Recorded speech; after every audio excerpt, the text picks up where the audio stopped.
the first thing we do, the first step, is Kadesh, and it is the Kiddush, that sound, that word with the root Kadosh is holy. So to sanctify. So we first sanctify the holiday. Blessed are you, our God, monarch of the universe, creator of the fruit of the vine.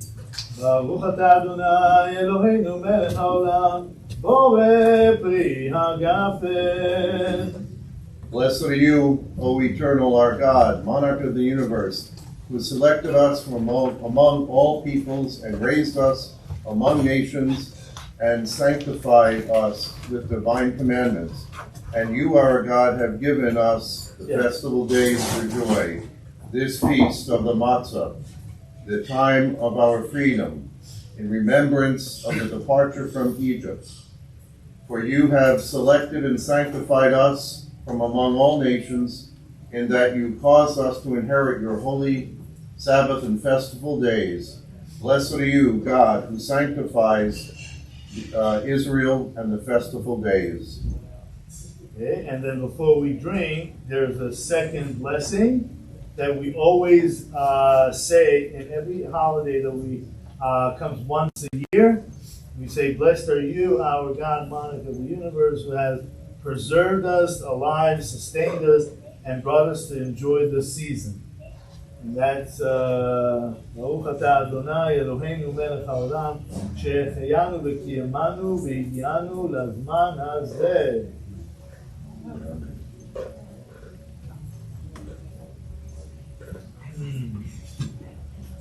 So you can continue to drink throughout, and we soon are going to get to the nibbling as we explain what it is. So be strong and courageous. Okay, we can now sit down, and this is a night. Even though we start with being slaves, the whole framework of this night is that we are now free to celebrate it, right? So the moment is royal. It's a royal moment.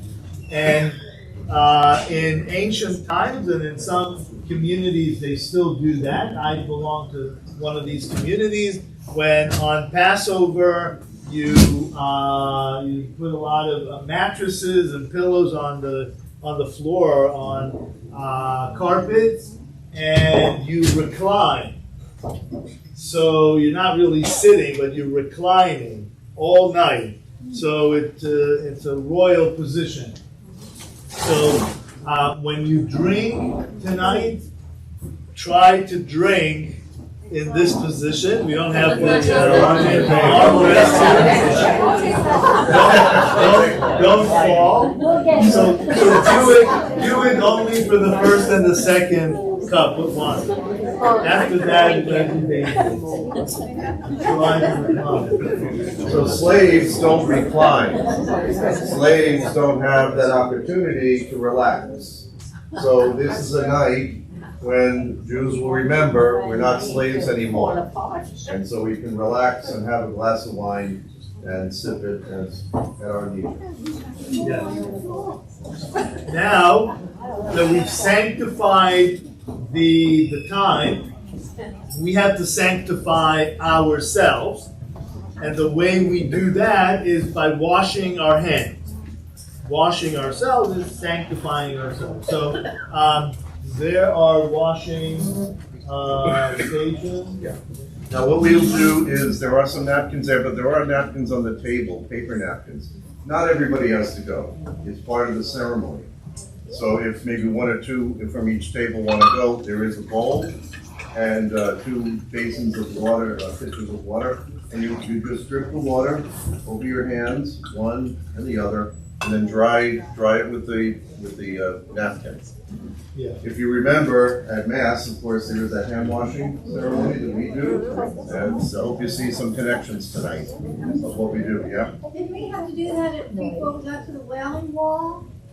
You could wash there, yes. Yeah? You could wash at the wall. Exactly. Right. Because the priest, any work of God required to be in a position of holiness. And to acquire a position of holiness, you have to go through water. So through not just cleanliness, but to be pure, the purity, not just the cleanliness. So, okay, so the first thing we do, and I would actually recommend, we're going to go through this pretty fast. We're not going to take too much time like we normally do. We're going to go with a faster pace. I would recommend people who can do it to do it. We don't always have that luxury of having that washing station.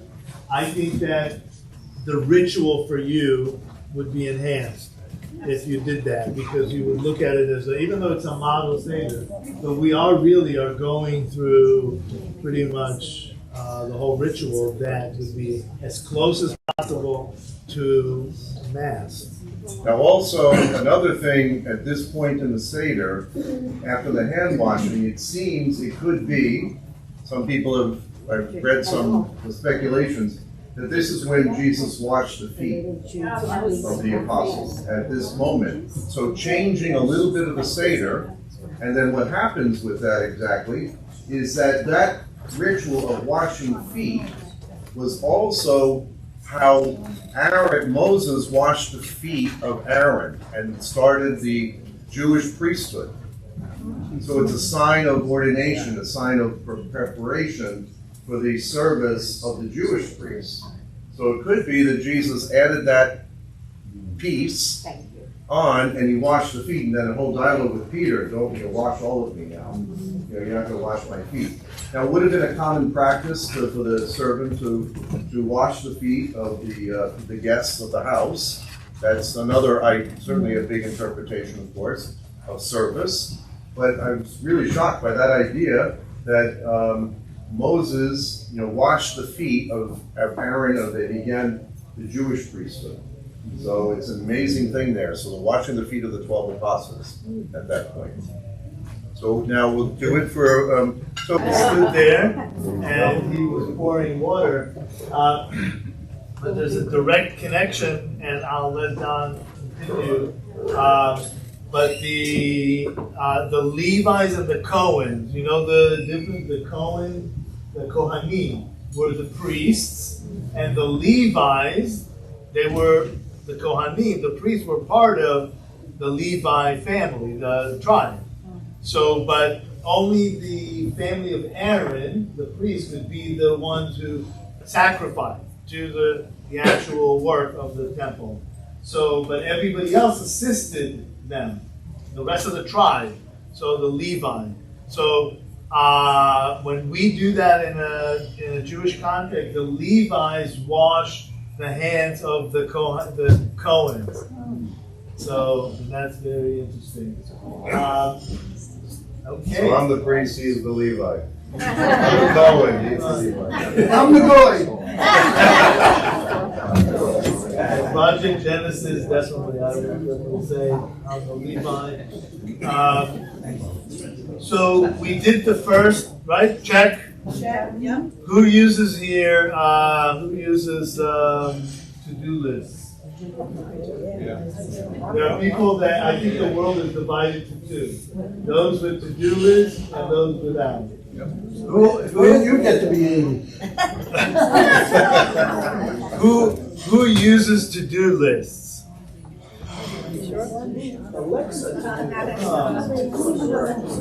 And supposedly you No, not get alone. endorphins or something when you check it off. There must be some kind Yeah, of. it's a sense of accomplishment. So coming out of depression, which slavery is that, slavery is depression.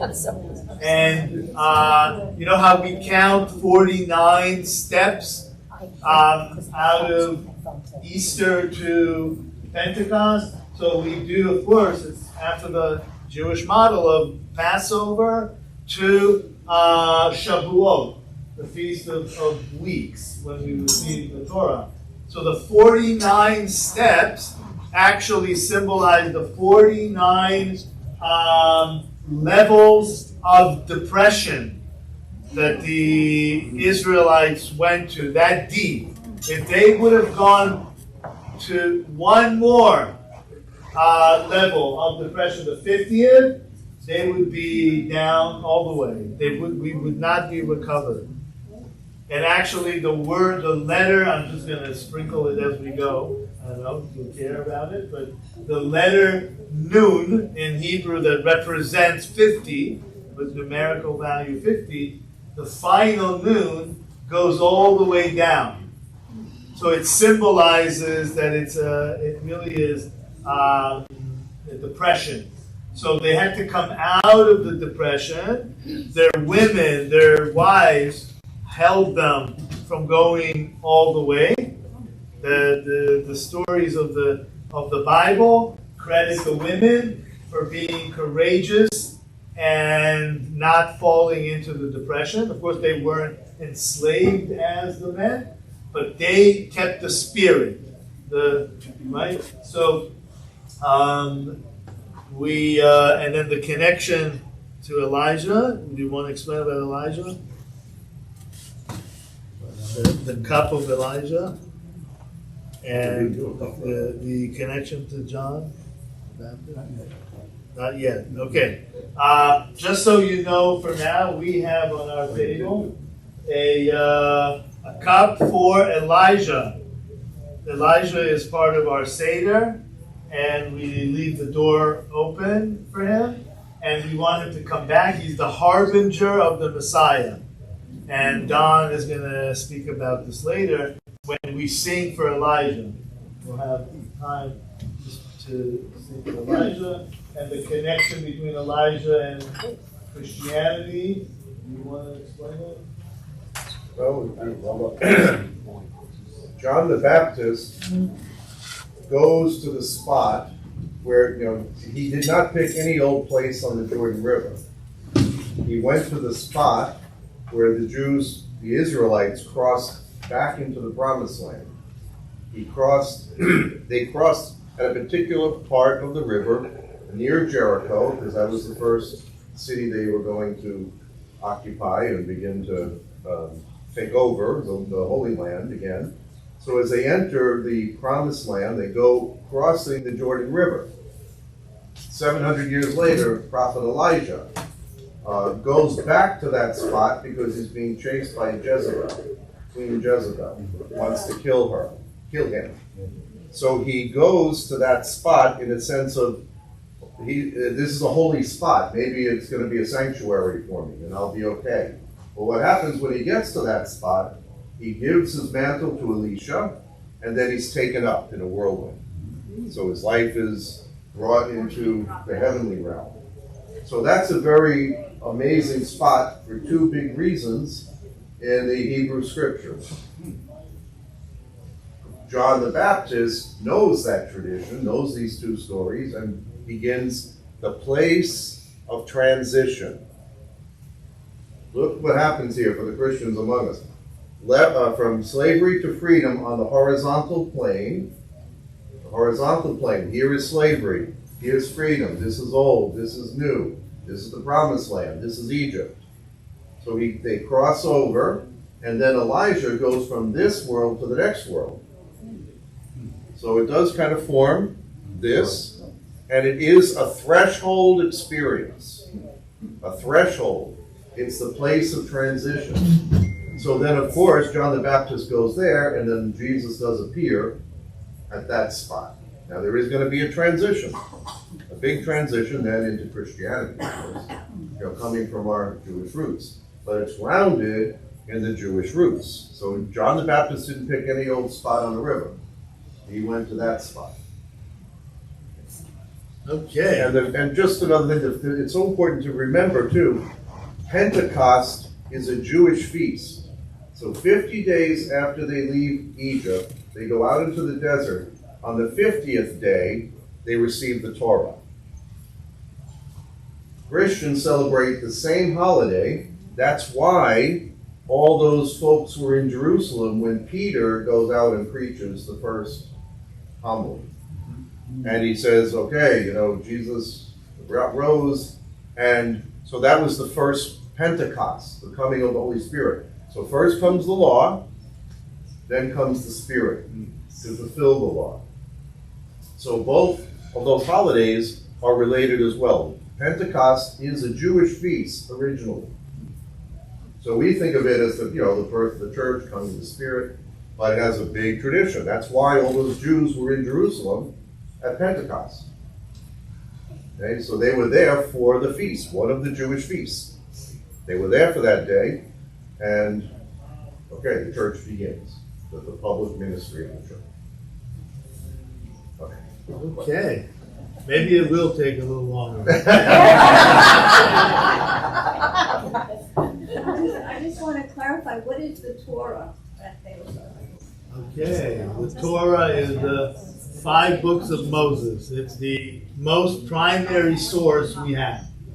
We don't have more primary than that. Some people would say there's the book of creation that is older, and some Kabbalah sources that may be attributed to Abraham, that he wrote it. So that was, of course, 500 years before Mount Sinai. So, yes. By the way, the Kabbalah is the Jewish mystical program. Yeah. I thought Madonna did enough publicity for it that I didn't have to explain that. But I guess I can't assume anything. So we're going to start eating lightly. We start with the karpas, dipping the vegetables. So after we washed our hand, check. Dipping the vegetables. So take a piece of parsley and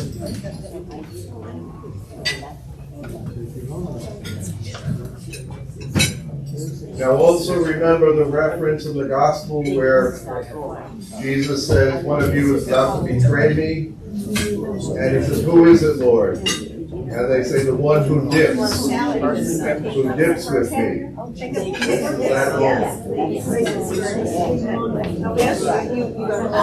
each table should have a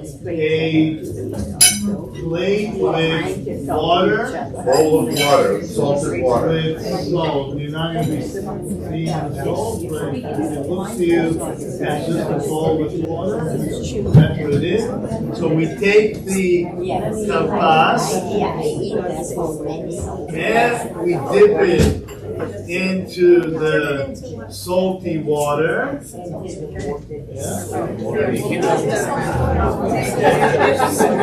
And we say the blessing. Baruch atah Adonai Eloheinu melech haolam borei pri ha'adamah. Blessed are you, our God, monarch of the universe, creator of the fruit of the earth.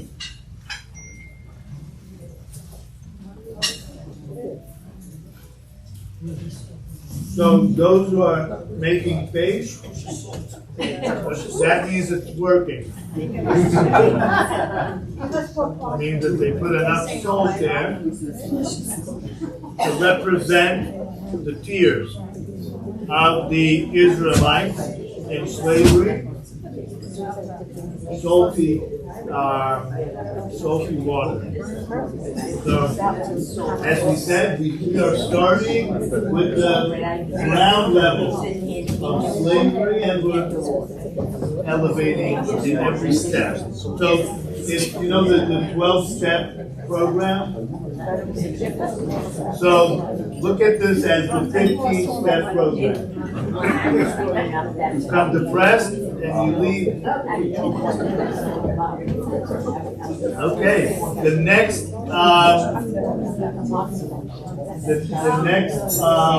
step is yachatz, and it is to break the minnow matzah. Okay, this is another very beautiful moment here. This is the blessing on the bread. So since it is Passover, it's unleavened bread. Okay? And one person at the table, whoever's near, can take 3 matzahs. Take 3 together. Hold up the 3. So everybody have 3. Okay, so now, is the blessing done now, or you do it later? No, not blessing yet. Not yet, okay. You do breaking. Okay, now, amazingly, it's 3. We're going to take out the middle matzah, the middle one. Take out the middle one. You put the other 2 down. And now you try to break. Now notice, it's amazing to me, but this is, to make matzah, you have to pierce it.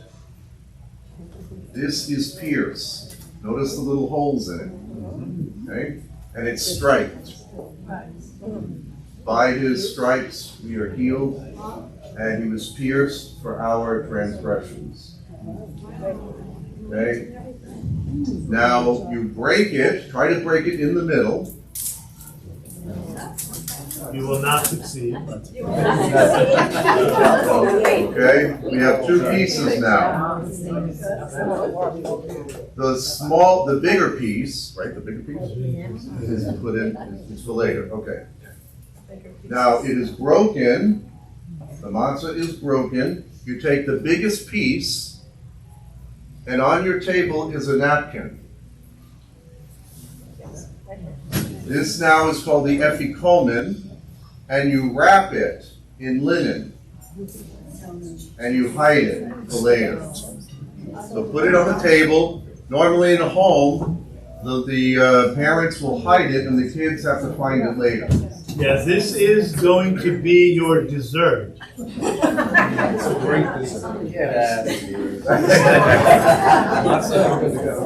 Now, with the other 2, you have the other piece now, and do we break it now? We'll put it back in the middle. Back in the middle. Oh, back in the middle. Back in the middle. Back in the middle. Okay. Yeah, back in the middle. The idea of the 3 matzahs and the breaking it. Again, remember, we're transitioning from a mindset depression thing to people who grew up during the Depression. They treat resources differently, right? So we're now slaves. We came out of Egypt. We're very concerned. So on every holiday, we're supposed to have 2 loaves, 2 whole loaves, because God gave us the Sabbath, gave us double portion of the manna, right, to satisfy for the Sabbath, so we don't have to collect our food on the Sabbath.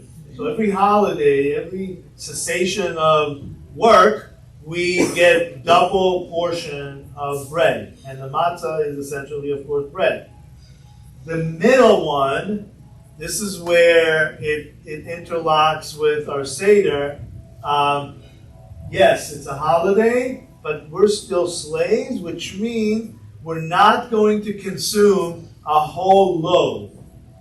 We're going to hide some for later, right? We save, we guard. It's not that it's not good to save and to guard, but the whole idea of the practice of 40 years in the desert, when God provided us the manna, was to train us that bottom line, it doesn't matter if you're a very poor person or very wealthy person, God provides for you the bread of the day, the daily bread.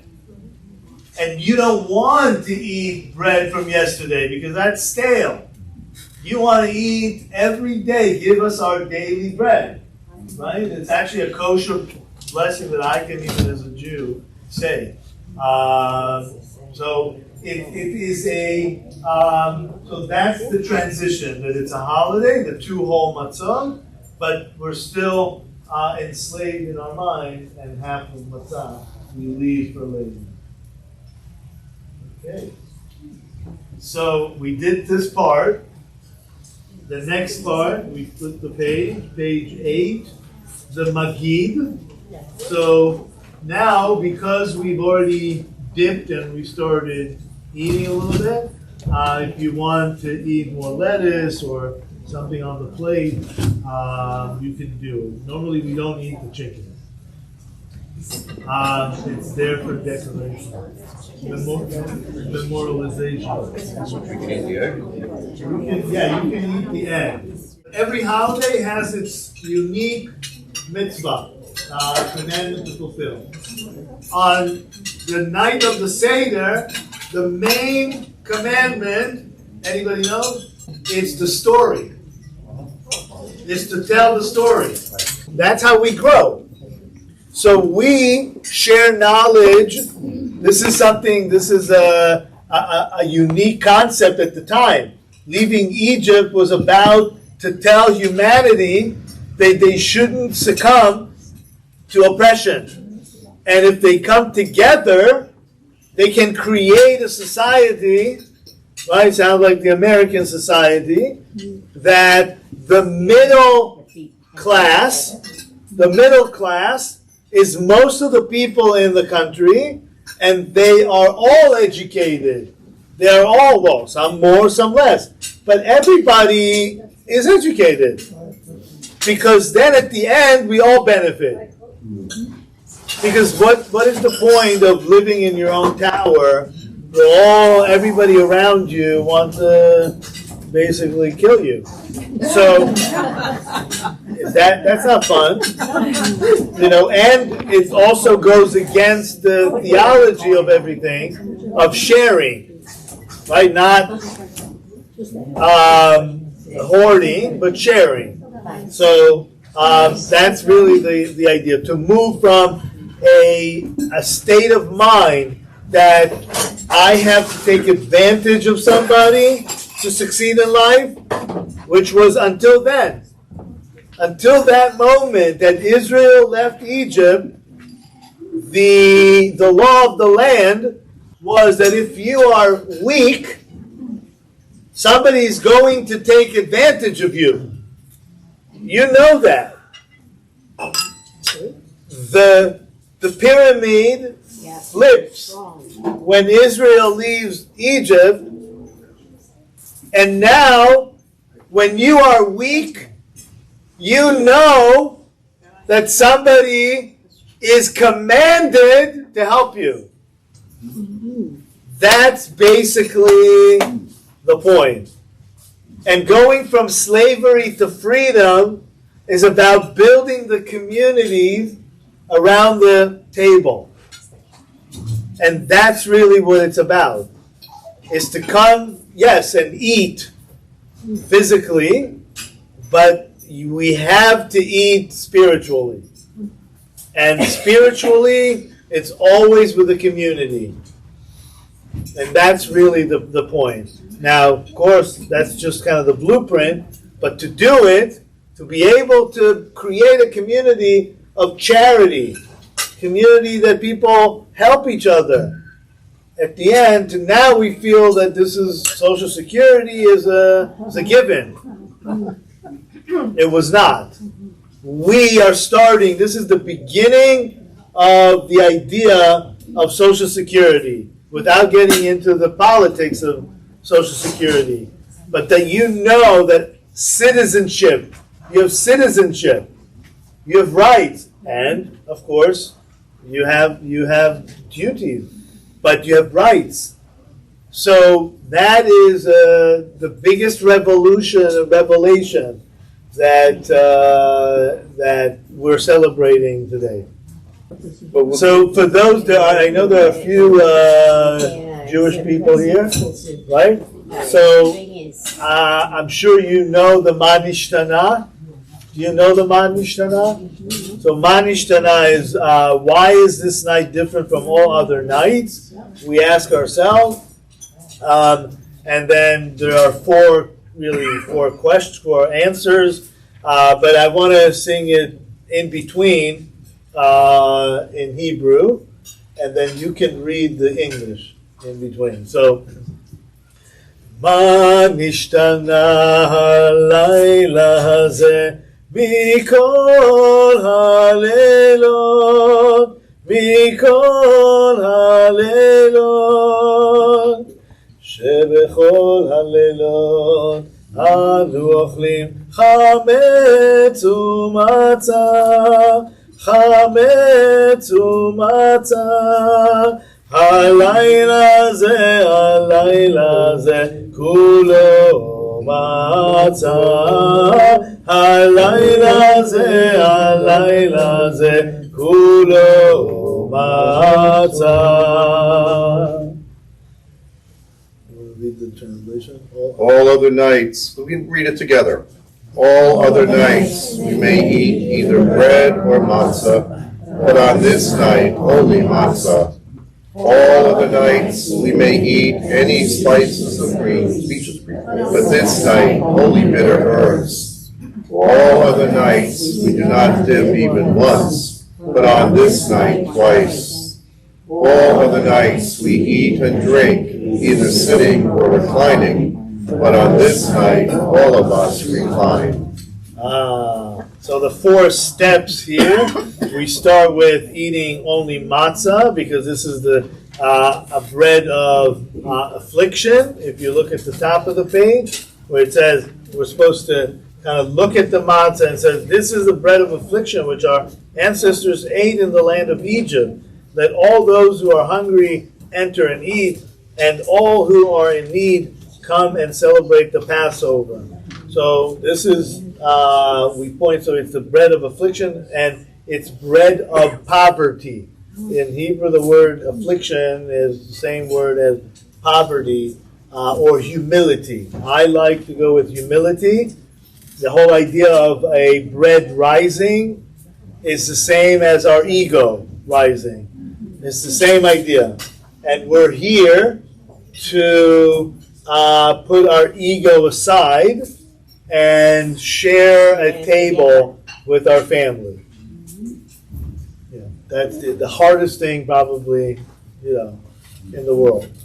Well, that So- took a long time to happen. It takes a long time to happen for Yes, people and to it's come happening together. now, so Yeah, this is especially the now. time it's happening. Things are happening. Yes. And people are all over the world, and Yeah. the fact that we can even come together to sit together is an amazing thing.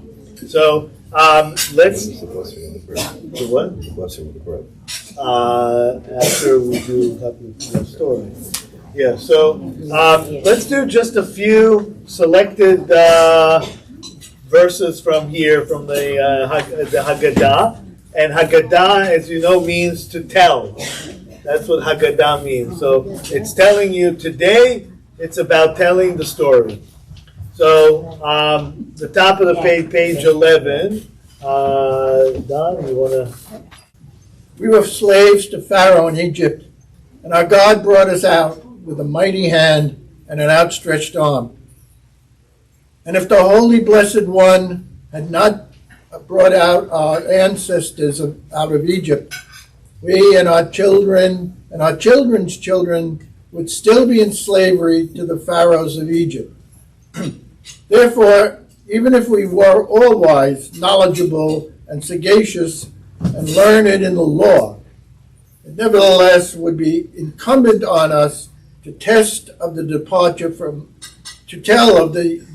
from Egypt, and all those who expand telling of the story are accounted praiseworthy. Okay, this is an important paragraph because it's the heart of the thing, to tell the story. So think today about the Holocaust. So the story of Egypt, actually, at the end, only 20% of the Israelites left Egypt. So in a sense, it was even harsher in terms of loss of people to the Jewish people than the Holocaust. And it was kind of the same methodology, how Pharaoh and how Hitler used their luring of the people, and until they didn't have a choice, really. So today all the documentaries that are being done about the Holocaust, because we don't want to forget that humanity can reach this low. And if we forget that, then we are, well, bound to repeat it, right? So that's really what it's telling us, that memory is so important here. Don't underestimate. So as much as you can tell about the story, keep telling it. It's praiseworthy. Nobody's going to say, oh, you talk too much. Well, Well, look at Putin. What he's doing is doing the same thing that happened those. so every years war, ago. yeah, the wars that happen now around the world, of course, they're always, we have to be guarding against that. Everybody. Okay, so you want to do the, on the bottom of page 11, where it says the law speaks distinctly. The law speaks distinctly of four different sorts of children: the wise, the wicked, the simple, and the one who does not know how to inquire. What does the wise child ask? What are these testimonies, statutes, and judgments that the eternal, our God, has commanded you? You will respond by instructing the child in the laws of Passover, teaching that after the Paschal lamb is eaten, there is to be no dessert. What does the wicked child ask? What does this service mean for you? By the word you, it is clear the questioning child is not self-inclusive, and so has withdrawn from the community. It is therefore proper to respond forcefully. This is done because of what the Eternal did for me when I went out of Egypt. For me, and not for the youngster. For had this child been there, there would not have been redemption for this one. What does the... Okay, you want to explain the four children? No, you do. Yeah, okay. So the story that we are speaking, that we are conveying today, it says it speaks to four children. And it takes the idea that in the Torah, the 5 books of Moses, there are different ways to speak to your children. And the rabbis took all these types of education or way to speak to children or types of children and compiled them here. So the wicked child, it starts with the wise. And the wise child, why is the child wise? Because they include themselves within the tradition of their parents. He or she includes themselves in the tradition. They said, what did God command you? So they know that they are part of a community and that you really can't live without a community. The wicked says pretty much almost the same as the wise, only with one slight difference that makes the whole difference. Why that child is considered wicked and not wise. He asks the same question as the wise. What are these laws that God commanded you? So it's about you, but me, I'm already a different generation. You live in the past. What is this anachronistic tradition? It can't tell me anything that I don't know. So that's starting to separate yourself from the community and from the tradition. The third child, the simple, is considered almost like a third generation now that says, all right, I'm neither here nor there. I just don't know a lot of stuff. So I'm not going to, practice the tradition of my parents that came from, let's say, Italy, right? I'm not Italian. I'm an American now. I don't want to know anything about my tradition. I want to be an American now, right? This is pretty much the story of many people. And then the fourth child, if you don't keep telling the story, the Haggadah and keep pounding it in, then what happens? You get the fourth child, who is the fourth generation that does not know how to ask, can't ask. They don't even have the vocabulary anymore to inquire what they don't even know what they don't know. And that's the most dangerous spot to be in. And we're here to save that child. So this whole gathering is to save that child from the abyss, so to speak, that 50th level, to deteriorate to the 50th level of impurity, of separateness, of darkness, of uneducated space. So I'm sure some of you can think about this in your own family. You know, you got most of the folks on Long Island that I grew up with, all of our grandparents were born someplace else. We all came from there. The next generation, our parents, were pretty connected to the tradition. They knew what it was like. They knew their faith, they knew their culture, they knew that. My generation, maybe our generation, is already like the third generation down, and we're like, well, you know, I know enough, I'm this, I'm that. But I'm an American now, and that was grandma's business, you know. Now, I'm doing my thing. The next generation down, if they're not brought into the tradition, they're lost. You know, they don't know anything. And how many of you, I'm sure, have grandchildren or whatever, or great-grandchildren now that are just, wow, what happened? You know, we don't have that connection and that understanding of the tradition. So the Passover Seder is the process by which at least once a year you go through, you hear a story, and I love to ask the question, you know, like, why? This is the night we, the parent or the leader anyway, will say, this is the night we left Egypt. And then the kid, I love that the joke I say is, what are you talking about Egypt? We live in Bensonhurst. You know? But they are to remember. And I love to use the image. This is when Jesus said, do this in remembrance of me. To remember. Here's my member. Here's another member. It gets cut off. I want to remember it. I want to reconnect to it.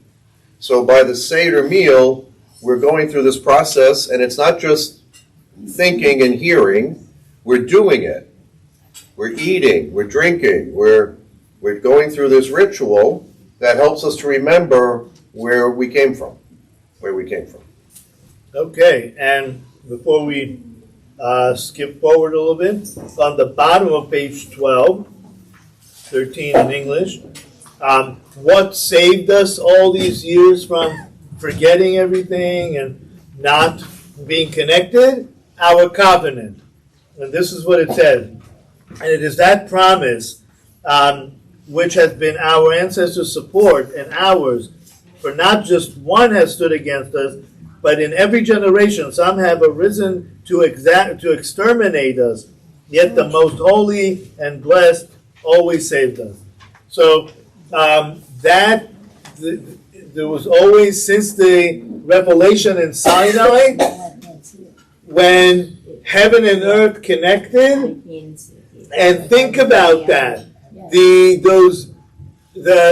small nations of slaves, and they come out, and now the creator of the universe wants to be their best friend. Imagine the jealousy around now. Right? And the Talmud says anti-Semitism and hate in general was born at Mount Sinai. Because such a jewel came into this world, everybody now wants it. Before, who cared about these people? Right now, everybody wants it. So, but what kept us? That covenant, the promise that God gave to Abraham, that his offspring are always going to be saved by him. And this is the 10 the 10 plagues that God rescued us from Egypt through this process of 10 plagues. And in very short, one of the questions that people asked, why did God need 10 plagues? If he wanted to rescue the Israelites and punish the Egyptian, why not one plague and that's it? Who needs all these, opportunities, so to speak? So these are exits on the highway. So if you're on a highway to self-destruction, like Pharaoh was, then God is telling us, he's a merciful God. He's saying, all right, you didn't get it the first time, but I'm giving you 10 chances to get off this road that is going to get you off a cliff. So that's why we need the 10. So what we normally do at this point, we are very happy that God saved us. And this is the schizophrenia of chosenness. That on one hand, you want to be the chosen person in one sense, although the word chosenness is not really the best translation I would use for the word that God selected us. But if we go with chosen, it's nice to be chosen. I was chosen for that program. I was chosen, I won the lottery. But then the other side of it is to hold on to it, right? Because everybody now wants what you have. So we're happy that God saved us, selected us, chose us, but we don't want to be dancing on the graves of our enemies. Yeah, you don't want to be selfish. Because we might fall in. So I don't know who said that, but I think it's a good quote. So what we do in this part of the Seder, which is really, it's an amazing thing. God commanded us in the Torah not to hate the Egyptian. Imagine. It's like not to hate the Germans. Because God said to Moses, yes, you've suffered a lot there, but you became a nation as a result of that. So a lot of people make the equivalence to the Holocaust, that there was such a blow to the Jewish people, but at least the state of Israel came out of that. So something, that other side of it.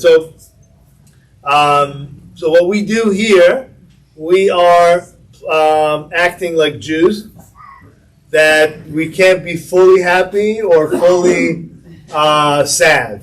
There's always going to be the yin and the yang. So what we do is we take our finger and we take a little bit out of the blood, the blood, yeah. It's considered the blood of the Egyptians. We take some out of our wine out, because wine symbolizes joy. So as we read the 10 plagues, so who wants to lead would you like to lead them? The 10 plagues? On page 19.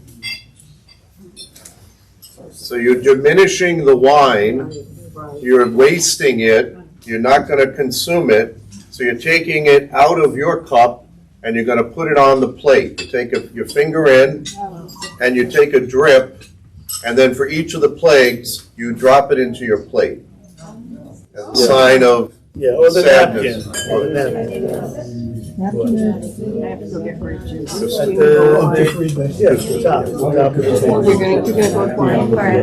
Okay. As I read each of the plagues, take a little drop of wine, drop it on your plate. I will start at the top of the page. Another explanation would be, with a strong hand denotes 2 plagues, with an outstretched arm 2 more, With great terror, We can 2 eat more. it out on the table, no? With signs, 2 more. And with wonders, That's 2 all more. I'm drinking. These are the 10 plagues which the most holy, blessed be God, brought upon Egyptians in Egypt. And these are the plagues. Okay. Blood, Dam, Blood, frogs, frogs, Spaldea, lice, Shinim, wild beasts, Arov, pestilence, Dever, boils, Shin, hail, Barad, locusts, Arbe, darkness, Choshech, slaying of the firstborn. Makat Bechorot. Okay. And on page 21, I was trying to get that on the other page, but we don't have that. Oh, so the pages you have, no, we don't have that on the pages. Sorry. But it's very easy. I'll teach you the melody, and you'll repeat it. We'll all repeat it after each line. So, Dayenu, page 21, means we would have had enough. Okay, so to be satisfied. We would have been satisfied if God only did this much for us. And if God only did that much, we would have been satisfied. Of course, we know that this is would have been a dream come true, right? So we tend to be not satisfied. But this is what we want. We want to educate ourselves to be satisfied with everything good in life. So, okay. So the melody goes like this. Dayenu, Dayenu, Dayenu, Dayenu, Dayenu, Dayenu, Dayenu, Dayenu, Dayenu, Dayenu, Dayenu. Okay, can you do that? We'll do it together. Don't worry. And so, I want to read the lines, and we'll do.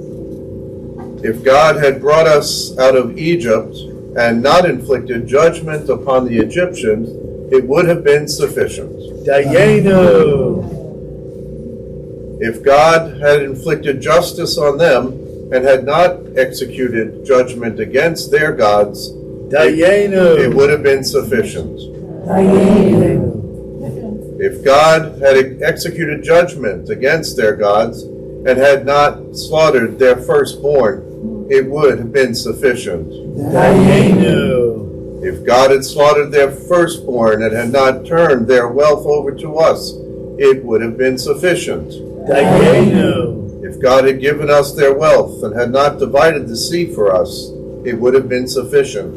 Dayenu. If God had divided the sea for us and had not made us pass through on dry land, it would have been sufficient. Dayenu.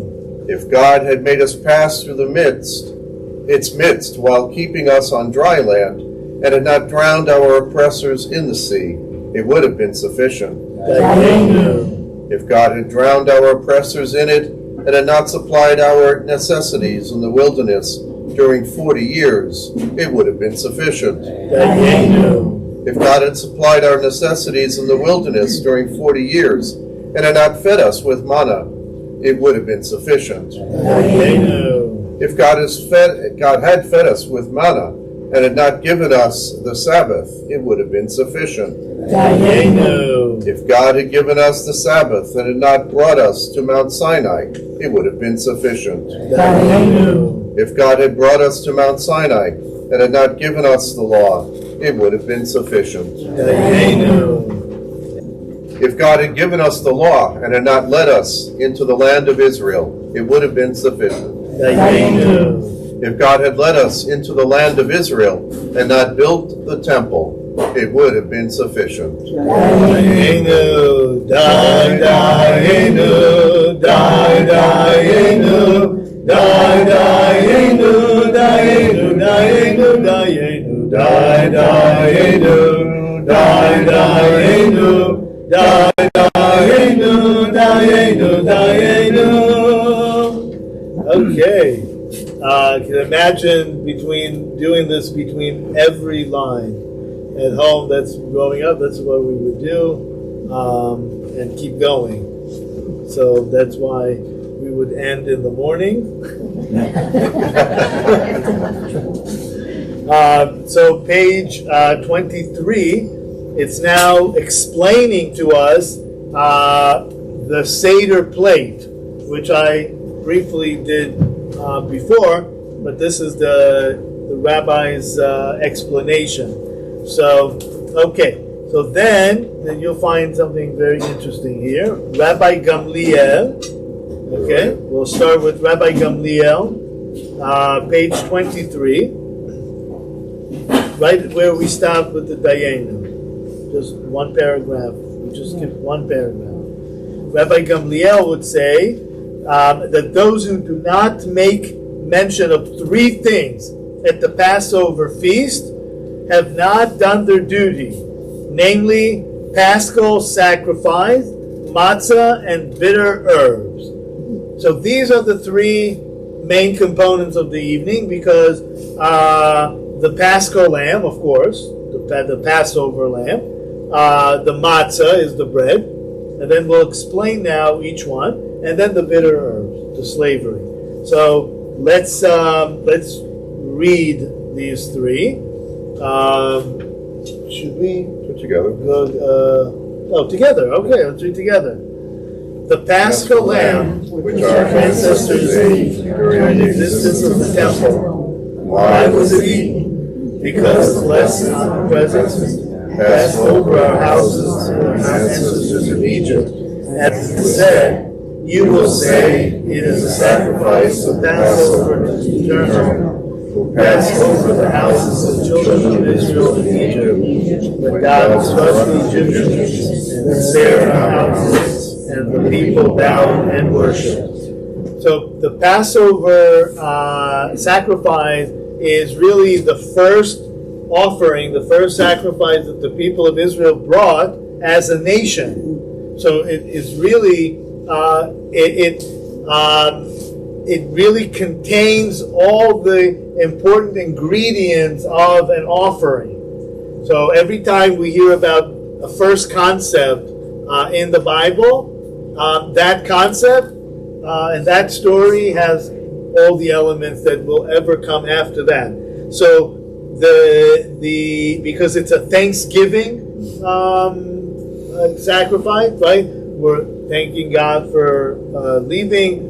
We consume all of it. We share it with our families. And this is very interesting because in Egypt it meant that everybody slaughtered their own lamb. So they were the priests in their families. And originally, that it was the model that every family, kind of like the Catholic Church today, that somebody was a representative of the family. It was supposed to be every firstborn male child was supposed to be working at the temple. Not the Levites. They were exchanged later. But originally that's what was supposed to be had to happen, because the firstborn children of the Israelites were saved at the plague of the firstborn. So God acquired them at that moment, and they were replaced later on. Okay, so this is the first offering that we have as a people. Then the second one is the matzah, and we can read together the matzah. This matzah, which we now eat, what does it mean? It is eaten because the toe of our ancestors did not have time to become leavened. Because the supreme honor of monarchs, the blessing of the Holy One, was revealed to them and redeemed them, as said, They baked the dough which they had brought out of Egypt into matzah, which was not leavened, sent us from Egypt, and could not take time to make proper provisions for themselves. So, yes and no. This is matzah because it didn't rise, but if that were the case, then that was the only reason why celebrate or commemorate something like that with all the offering that are brought to the temple. So there's something about the matzah that is not just about the reason that they didn't have time. It's a lot more than that. And the matzah is the same word as mitzvah. The mitzvah, the word mitzvah, commandment. So it's the same word in Hebrew, matzah and mitzvah. And the beauty of it, and that's the deep meaning of matzah, which we are commanded in the Bible, in the Torah, to bring with any offering. So there's something about, it's a humble bread, right, that doesn't rise. But the idea of it being a mitzvah, when you do a mitzvah with a humble heart, and you do it right, it doesn't rise, there's no element in it that rose, it lasts forever.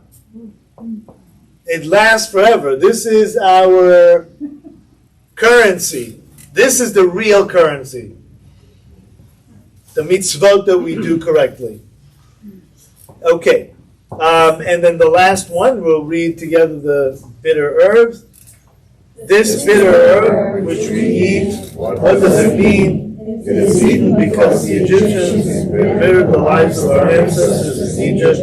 As it is said, they embittered their lives with hard enslavement, forcing them to work with mortar and bricks, and to carry out all kinds of work in the field. All the labor was harsh. So the harsh labor, the last word in Hebrew on the page, which is, of course, going from right to left, it's a word, baparech, hard work or harsh work. But the word parech also, the Talmud, which is the oral tradition, tells us that word is actually two words truncated into each other, and it's peh rach, soft mouth. Soft mouth. How did the Egyptians lure us to work this hard? Through a soft mouth. It wasn't one day somebody came out and said, okay, tomorrow we're killing everybody. No, it was a process, right? Pharaoh said, let's outsmart them, lest they join our enemies. So it was a sneaky operation, of course. So same idea. So we have to always remember that bitterness, start with soft mouth. Don't let anybody soft mouth you into anything. I know we're Sweet talk, right? what? Sweet talk. Sweet talk. Yeah. I don't know how many people here have timeshare, but That's the idea. that's the idea. You're going to get such a gift, and you're not going to believe what it's going to be. Okay, so we are now very close to eating the real food. So I just want to point out on page 25, we start the Hallel. You want to talk about the Hallel? Well, yeah, the Hallel is going to happen. It's the great praise of God, and it is a group of Psalms, 113 to 118. And so if you look at the Gospel, it says at the end of the meal, they went out into the night singing psalms or songs. And that's what they were singing. It's a whole list of those 5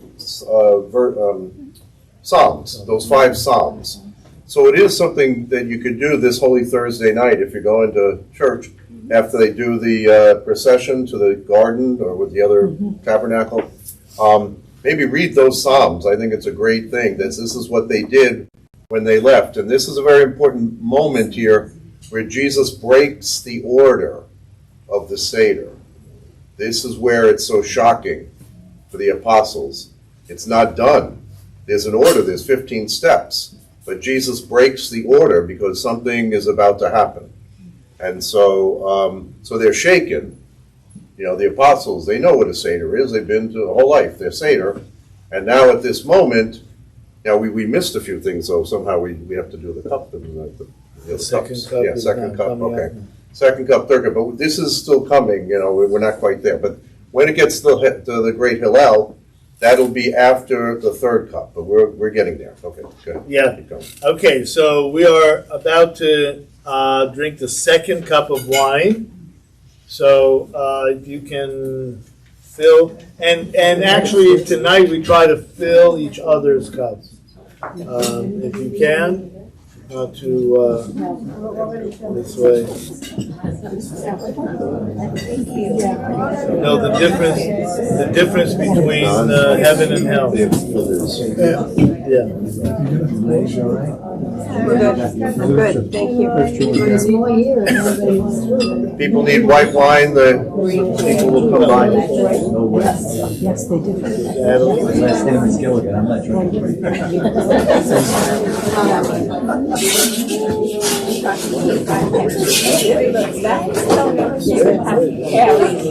That's all right.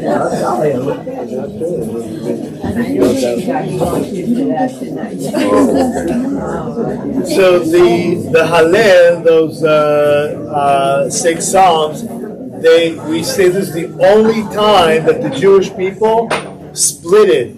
It's the Hallel. Those Psalm 113 to 118, and so on the Seder night, actually it's called order. Seder is order, but we do a lot of things out of order. And one of those things is to say some of the Hallel before and the rest after the meal.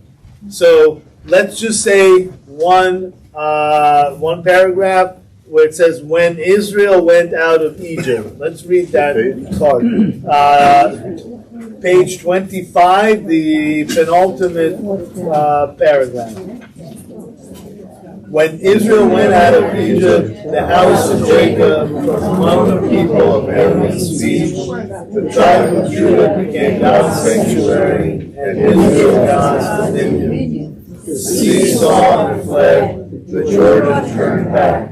The mountains skipped like rams, the hills like lambs. What else do you see that you flee the Jordan and turn back? The mountains like rams, the hills like lambs. For the presence of the Eternal, I believe the river, the presence of salvation. Jacob,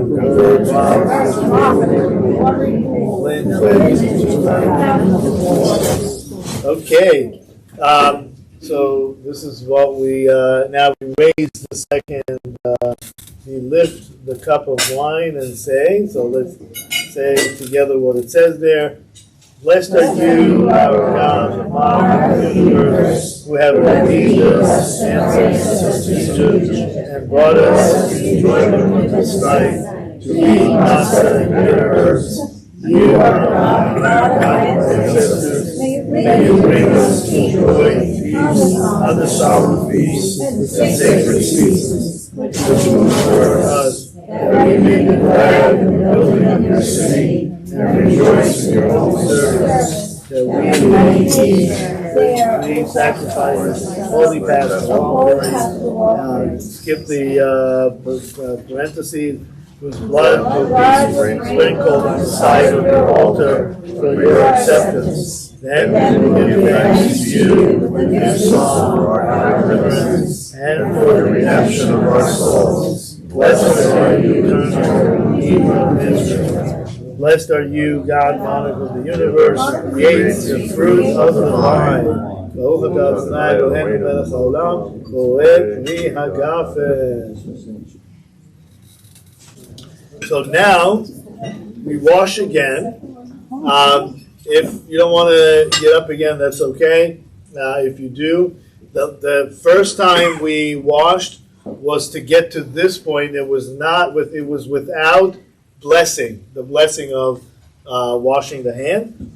And now we do with the blessing, because this is before we're actually going to eat the matzah, and that the bread is, the sacrifice. Okay, so I will go, and if you want me to do it vicariously.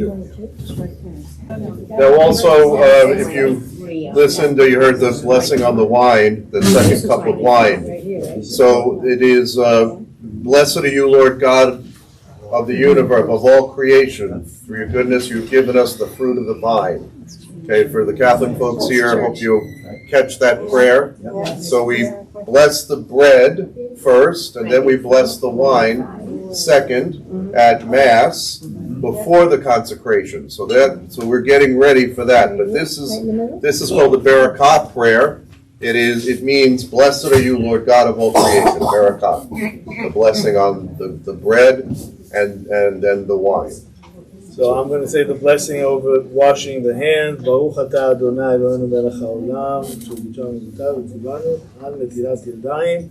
Thank you, God, King of the universe, for commanding us to wash our hands. So actually the word for washing the hands before meal in Hebrew translates into elevate the hand. It really is not just for the cleanliness, it's for the purity. So now we take the bread and those two bread with the half in the middle. So you can have a representative, table representative. And we say the blessing over the matzah.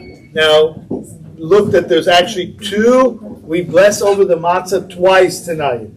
Because tonight the matzah is a commandment to eat the matzah.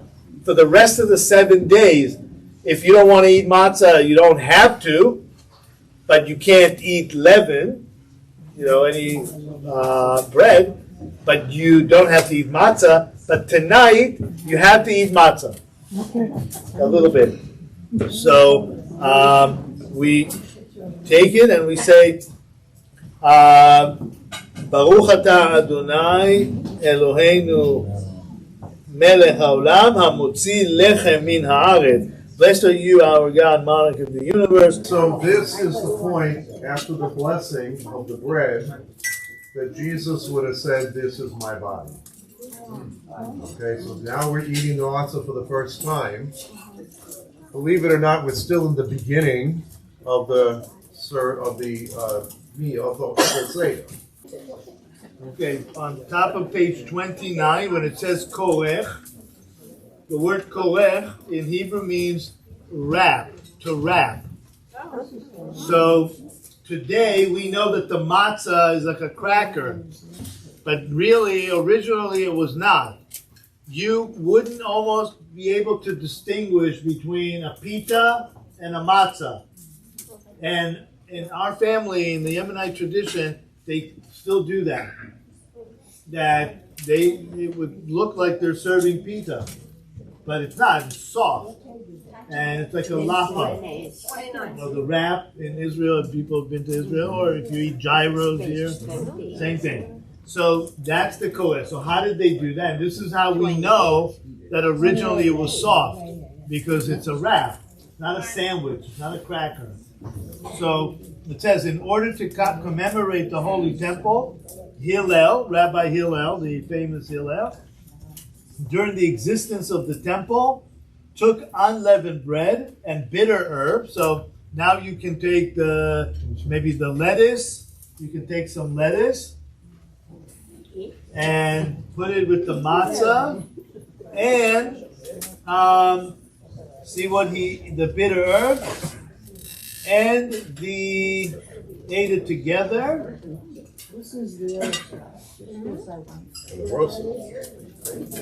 Yeah. So, and the charose. You know, That's the apple. the fruit, the apple, you eat it together. And if you want to add some horseradish, never hurts. Are you having some done? Yeah. Or you need lots? We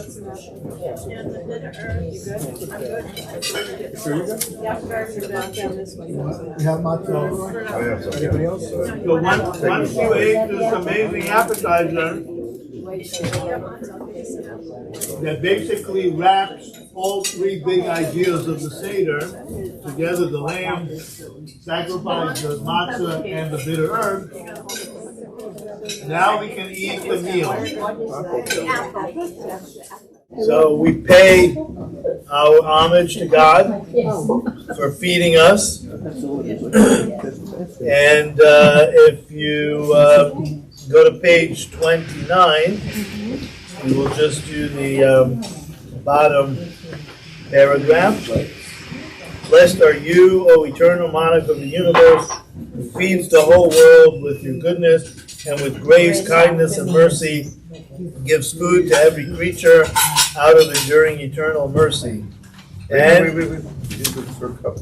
Fill the third cup. at the end, It says, yeah, fill. fill. You can fill your third cup, and at the end of this blessing, we will be drinking the third cup. And you want to tell them the story of the third cup? Okay, and then at the end, page 35 is one of my favorite paragraphs on kind of in the middle towards the bottom. Be in awe of the eternal, you says, because there's nothing lacking for those who revere God.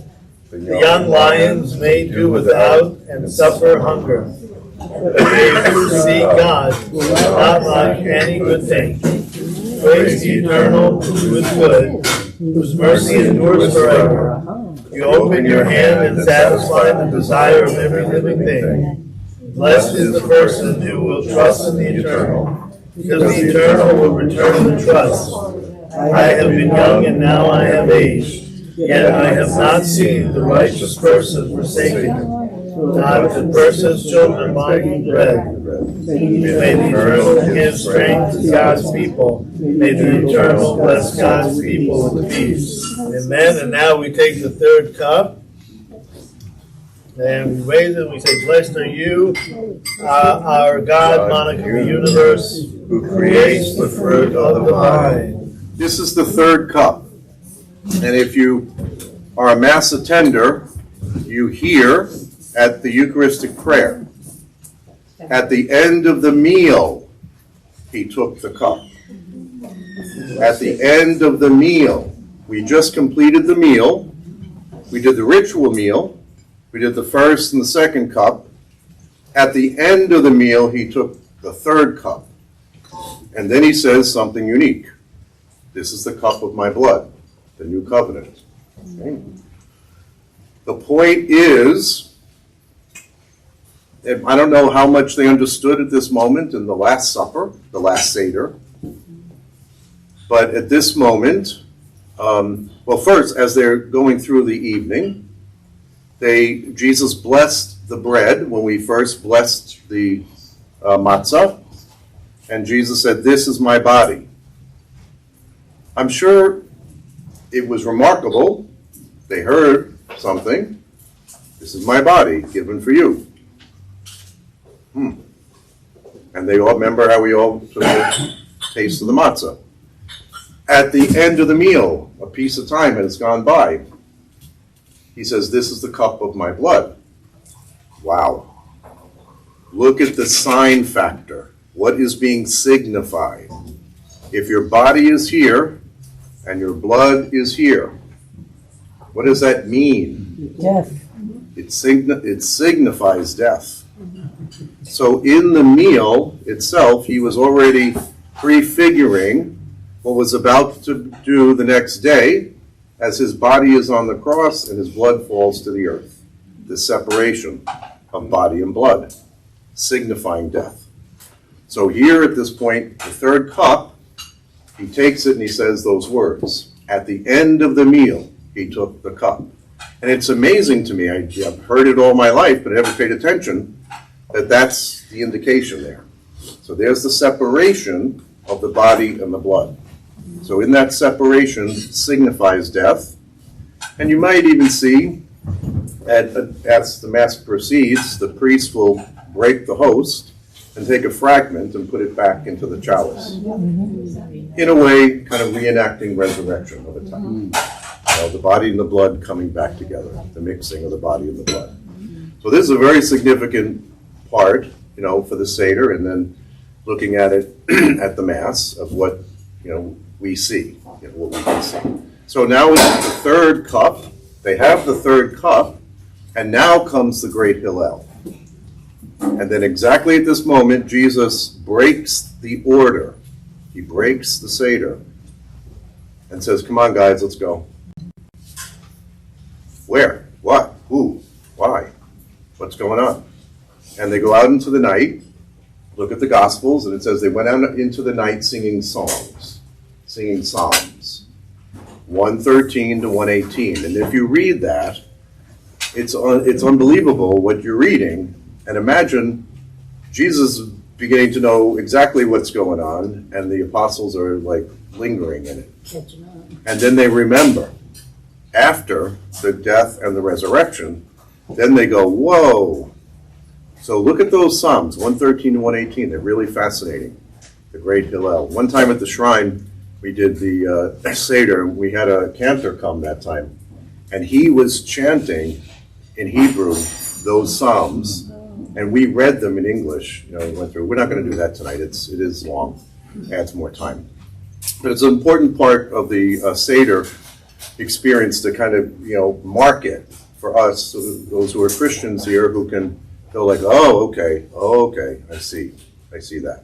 Okay? So at this point, this is where it breaks, the Seder. The order is broken. And of course, they're shocked, like, what are you doing? What's happening? Where are we going? Why? And they go out into the night, and I love to point out, they go from, if you know Jerusalem, Mount Zion is here. They go down into the Kidron Valley to Gethsemane. And that is the Valley of Death. The cemeteries are on both sides. So they go through the Valley of Death, go to Gethsemane, and Gethsemane means the olive press. It's the place, this is the Mount of Olives, and when you harvest your olives, you don't want to drag them up the hill. They're too heavy. It's a big pile of olives. You drag them down the hill, and here's the olive press. So Jesus goes to that place.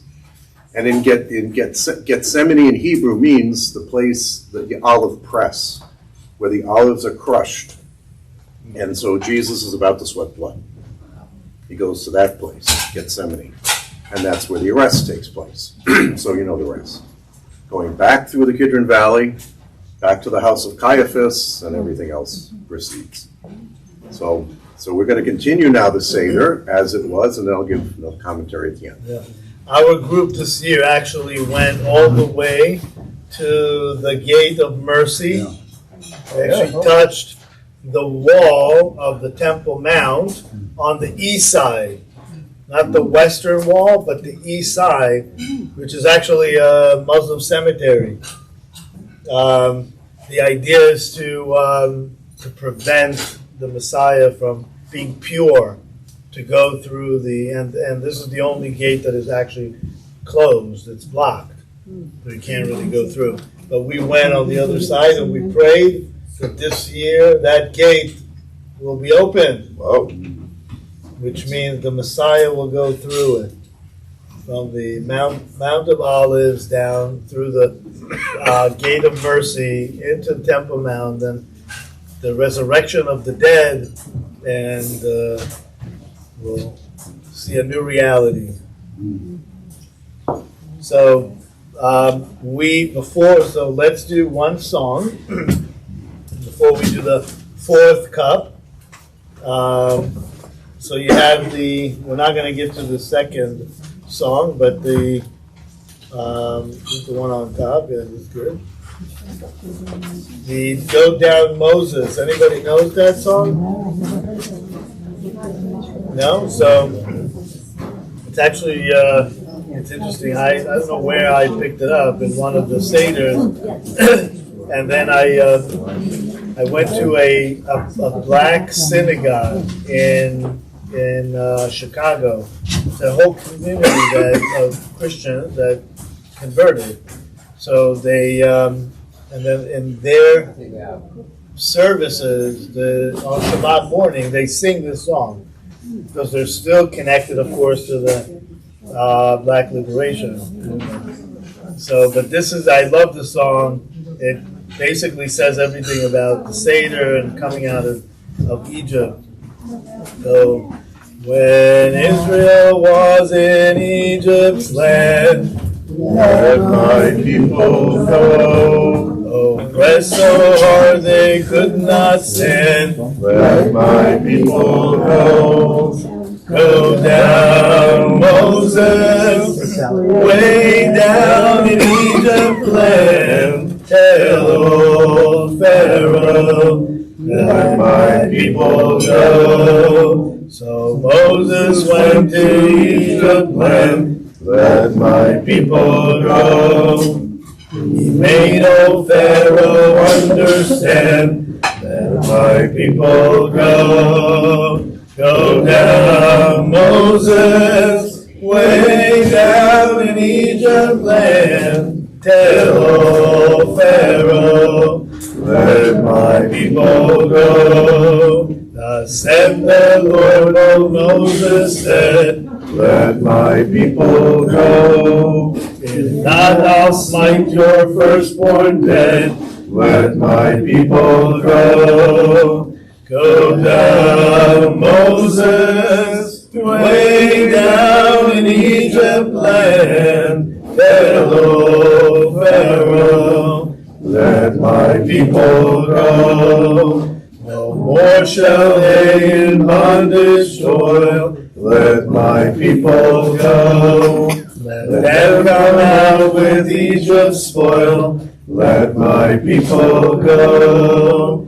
Go down, Moses, way down in Egypt's land. Tell old Pharaoh, let my people go. The Lord told Moses what to do. Let my people go. To lead the children of Israel through. Let my people go. Go down, Moses, way down in Egypt's land. Tell old Pharaoh, let my people go. So, the let my people go was an incomplete phrase because Moses asked Pharaoh, on behalf of God, of course, let my people go so they can worship me. So a lot of times we think of leaving Egypt as just throwing off the burden and just going and sitting on the beach. That's part of it, but it's not the whole story. The whole story is that we left not just we ran away from something, but we ran away to something. And that to something, if you just come out and be free without a purpose, that's not good. It's the purpose that gives you, so the purpose is to worship God, is to be able to see God always. So, okay. And the fourth cup, where are you roaming? She's roaming. Roaming. So keep that page in your hand because Don's going to explain something about Elijah, and then we'll sing that song of Elijah just before concluding. But so page 45, you raise your cup, the fourth cup, and you say, Blessed are you, eternal God, monarch of the universe, creator of the fruit of the vine. Okay, and on page 46, which is the last page, so before we get to that page, Don, you want to talk about the connection with John the Baptist? We sing about at the bottom of that page, same page, we have about Elijah, Eliyahu Hanavi.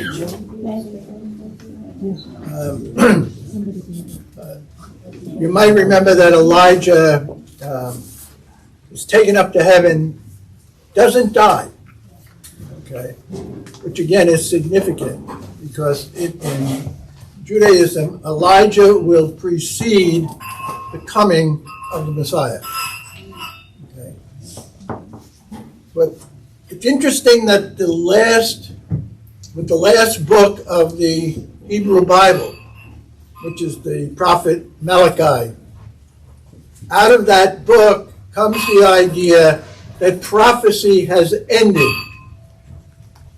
Right? So in Judaism, there's no more concept of a prophet coming. Okay? But then what happens is that what the people, and don't forget now, Jesus was completely a Jew. Jesus never met a Christian in his life.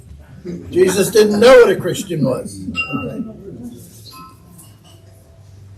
The thing that we have to remember is that when we read the Gospels, especially Matthew, Mark, and Luke, what is happening there and what was happening before when the epistles were written, we were involved. We see Jesus versus the Pharisees and the scribes and so on. What we're seeing is a family feud. Okay? It's not between Christians and Jews. It's a family feud within Judaism as to who will represent the Jews in interpreting the Torah. Will they follow Jesus' interpretation of the Torah, or will they continue to follow the interpretation of the rabbis? Okay. So, and also, just as a little background, around the year, well, St. Paul started writing around 49 or 50. That early Christian community was known as the Way. These are the people who belong to the Way. Remember, that comes from the passage what Jesus says, I am the way, the truth, and the life. So the early Christians, they were called Christians finally around the year 51, 52. But before then, they were known as the people of the Way.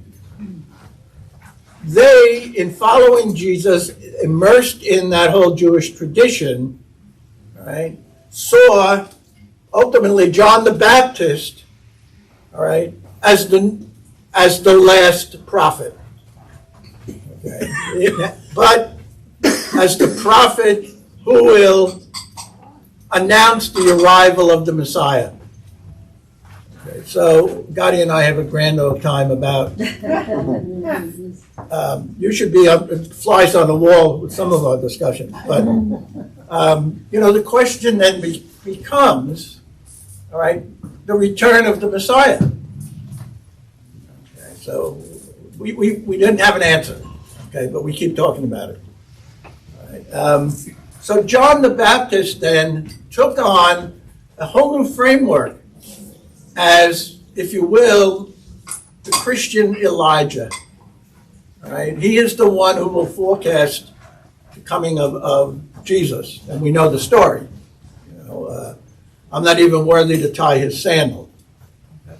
And so it kind of grows from there. Now, the other interesting part of what's happening in the New Testament, in the Gospels, is that Jesus and John, their disciples, kind of broke apart from one another.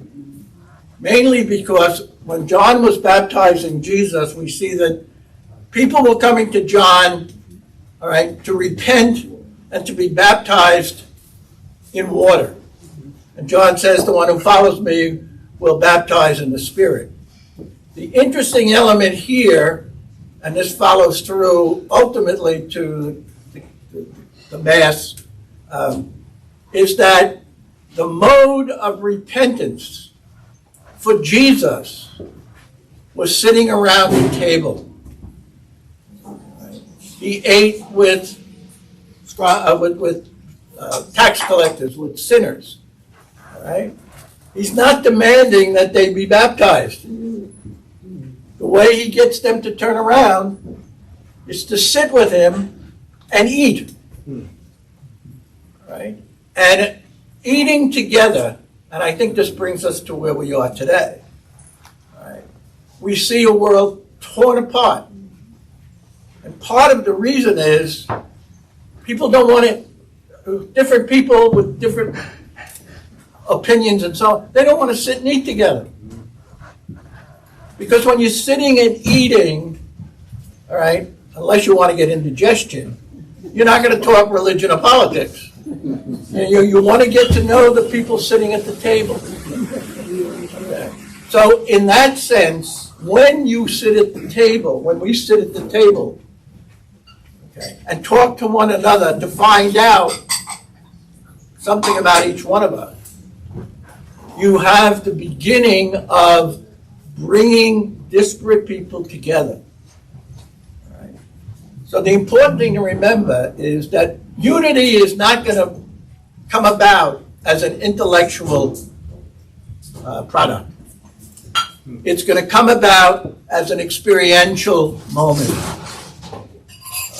We talk about trying to experience God in our lives. All right? And some of us have done that.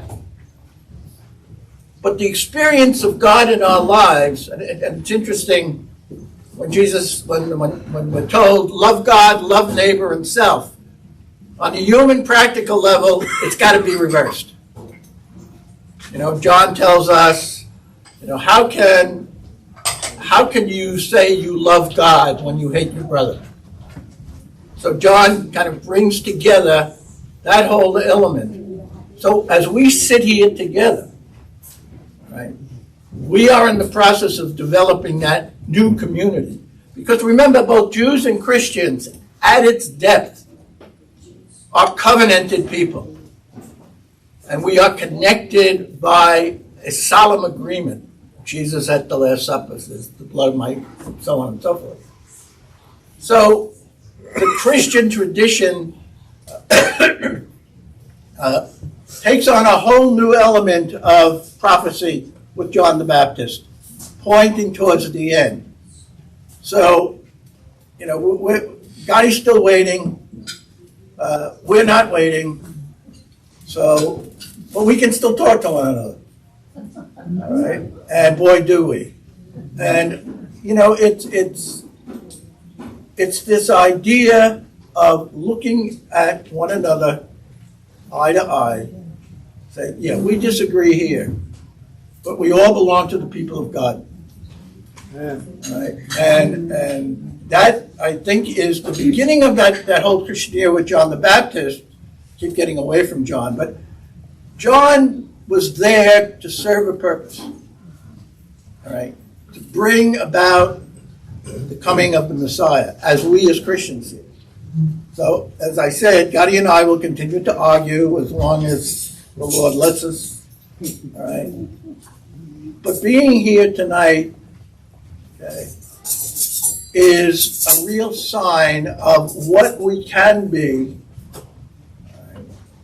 And it has to become ultimately a sign to the greater community of what we can be. Gotti talked a lot tonight about the word remember. Right? It's not a nostalgic remembrance. It's what I would call, and some theologians would call, dangerous memory. It's a memory that demands a risk. Okay. So when Jesus says, "This is my body and broken for you, this is my blood. Do this in memory of me." he's commanding us. What did he just do? He just broke his body and gave his blood, and that's what we are called to do. When we hear those words, do this in memory of me. It's not nostalgia. It's a memory we're called on to take a stand. Okay? So again, the entrance now, John, and introducing that whole Christian New Testament era, he for us will be the equivalent to Elijah. But Elijah's still around, and he's coming back. And we'll tell you the answer next year when we come to it. Amen. Thank you. Thank you. So the big message, and so let Father Roy conclude, is that there's always life out of death. And that's really what we share. The Christians and Jews share that notion that at the end of the day, there's life. Out of death, there's life. So, and that's why we're here. And just my last comment is that this Seder for me is, as I mentioned earlier, it's about the fourth child, the one that kind of doesn't know how to ask anymore. And since our first Seder 17 years ago, I realized that the church, in some ways, is the fourth child that went away from its Jewish tradition and lost the conversation. And what Father Roy and I and Don started is just to have the conversation again and inform each other. So that's really what, and when the fourth child cannot ask, we're commanded to open up for them. So we go to them where they are. So for me, that's really what we're doing here. So you go ahead tonight, when you leave here, spread the word. Spread the word. Have lunch with somebody. Sit around a table, have lunch. So, last part of the Seder meal, we did already drink the fourth cup. So imagine though the Last Supper, where they broke the order. They went out into the night singing the Psalms, the great Hallel, 113 to 118, and then Gethsemane happens and everything else happens. Okay.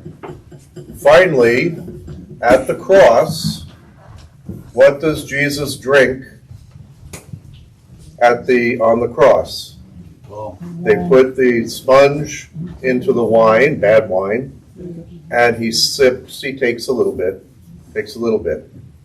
And the last part of the Seder, the leader says a pronouncement. Now, when we did the Seder a couple of years ago, it was really something. That was an amazing moment. Because Gotti had just said, well, it's been wonderful to have all of you here. It's been beautiful to have everybody. And you've been very patient. It's a long night. But who gets to say it's finished?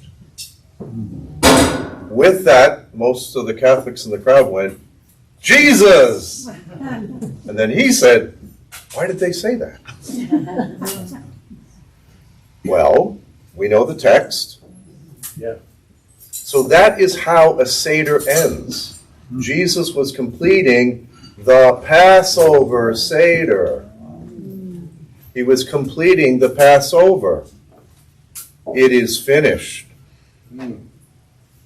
So when he says it's finished, that was after the drinking the fourth cup. He drinks the fourth cup a little symbolically, and then says it's finished. So at this point in the Seder, Rabbi? So page 47, even the stage of finishing is a step. Saying it's finished is the 15th step in the Seder, in the order that we went to. So we can read it together. The top paragraph on page 47, acceptance of the divine service. Okay, the commemoration service of the Passover has now been accomplished according to its order. all the laws and rules of peace, as we have been considered worthy to prepare it, now grant us that we may be worthy to complete it. You, most holy one, dwellest on high, raise up your innumerable people, nations to conduct us with joyful singing, with lamps in the redeemed vineyards in Zion. And then we say, L'shana haba'ah b'Yerushalayim. May next year may be in Jerusalem. So before we sing it, you can always fulfill that if you want to go with us. And February, we can go. February, we're going again. It could be a, And that's you can fulfill your wish, and then we sing L'shana haba b'Yerushalayim, L'shana haba b'Yerushalayim, L'shana haba b'Yerushalayim habnuya. And we say the next year in built Jerusalem, in the built of Jerusalem. So here it is, the Seder from beginning to end. It is finished. It's finished. Don't forget to eat that. Oh, now, yes, take the Epicomon. Okay, and everybody takes. Again, I find this very profound too, that you eat this last matzah as the food that you take for the journey home. And this is the last thing you eat. Take a piece.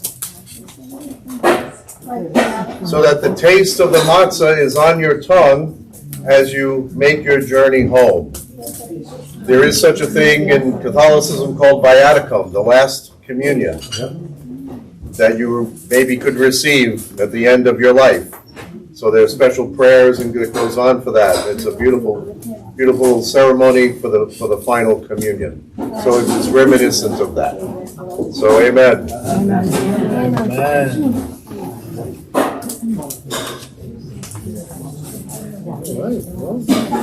Yep. Well, thank you all very much for coming out, joining us. I would recommend, if this is your first time, come back again, at least another once or twice, because you'll get a better appreciation of the steps. And and Gotti is commenting, I'm commenting, Don is commenting on different parts. You can't do it all. So if you do it once, twice, maybe 3 times at least, you'll get the sense of the Seder. If you're brandy new, it's like overwhelming. But kids grow up. Imagine kids growing up, 2 or 3 years old, they're watching a little bit of the whole story, and then they're getting it slowly. So by the time you're a teenager, you can tell the story yourself. We've had Seders that lasted 6 hours. Do you dance the Ava Nagila afterwards? Hava Nagila, Hava Nagila, Hava Nagila, Bismillah. Hava Nagila, Hava Nagila,